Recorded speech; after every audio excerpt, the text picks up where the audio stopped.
کیا اڈاپٹ کیے ہوئے بچے کو اپنا نام دے سکتے ہیں؟ اللہ اکبر، بڑا اہم مسئلہ ہے، پہلے بھی کئی بار بتا چکے ہیں کہ شروع اسلام میں یہی طریقہ کار تھا کہ آپ نے بچہ کسی سے لیا، آپ نے اس کو اپنا نام دے دیا، یعنی ولدیت کے خانے میں اپنا نام لکھوا لیا۔ بعد میں اللہ رب العزت نے قرآن مجید میں اس کام سے منع فرما دیا، ادعوہم لآبائہم، اور حکم دیا ان کو ان کے باپ کے نام سے پکارو جو اصل حقیقی باپ ہے۔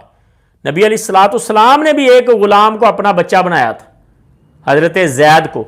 جو حضرت خدیجہ نے نبی صلی اللہ علیہ وسلم کو غلام دیا تھا خدمت کے لیے، آپ نے آزاد کر کے بیٹا بنا لیا اور اس کا نام زید بن حارثہ سے زید بن محمد کر دیا۔ اور اللہ رب العزت نے فرمایا ادعوہم لآبائہم، ان کے باپ کی طرف نسبت کرو، اور پھر نبی علیہ السلام نے اس کی نسبت کو واپس تبدیل کیا۔ قطعاً لے پالک بچے کو اپنا نام دینا حرام ہے،